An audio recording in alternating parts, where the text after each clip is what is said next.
So, would you mind starting with your name, your age, your occupation, and whether you use a mobile phone or a landline phone or both, please? Okay. Paige Talbert, 61 years of age. Occupation is chair of the Environmental Health Department and professor at the School of Public Health at Emory. And I use a mobile and a landline, a little less. Jim Mulholland. I'm 62, and occupation is professor at Georgia Tech, and mobile and landline have both of them. And what would you say your the main tasks you do on your mobile phone? On my mobile phone, it's almost all my phone conversations plus email. I would say probably number one is texting, because I can email on my computer, and so probably texting is number one. And so you said you had a landline phone. Can you tell me the reason you have this phone, and also what are the typical calls you make on the phone?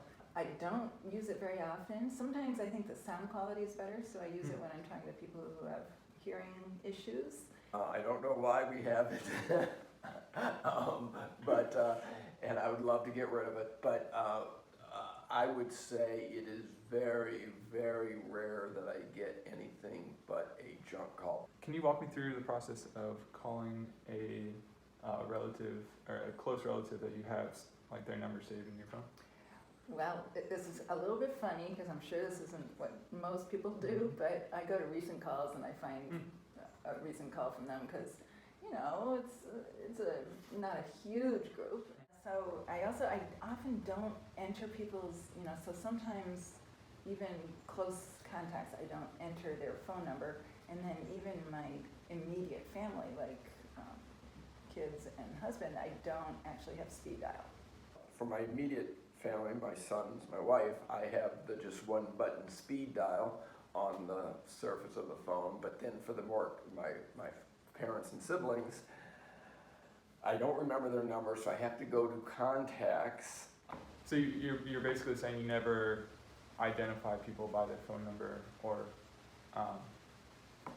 look for people based on numbers? Not really, although there have been times where, because I don't enter it into my contacts, I'll look based on the area code to narrow down, okay, this must be our relatives in Norfolk. Mm-hmm. Yeah, for family members, I have all their names in, and really, for all my friends, I have their names in. So occasionally, if I'm calling like a business, then I type in the number. And so I'm going to put you in a little situation here. Okay. So say you just met someone, but you do not have their phone number, and you need to either text or call them. Mm-hmm. What would be the process of trying to reach this person without their phone number? Normally I would just Google them, Mm-hmm. and then sometimes it's easy to find their phone number, especially if they're a professional contact, but if they're like a friend, acquaintance, then there's sort of the white pages that are the online, so in Google you can find people that way. So generally what I do in that situation is on my computer, I'll either search them and Like Google? maybe get their LinkedIn page or something. Or it used to be, I haven't used it in a while, but I could go to like white pages, so it's like the online telephone book. When you're using either your mobile phone or your landline, what would you say the biggest pain points are? I really hate any kind of junk calls, and I get really annoyed that they're using my cell phone because, it just seems like such an intrusion. I get a lot of robo and junk calls now on my cell.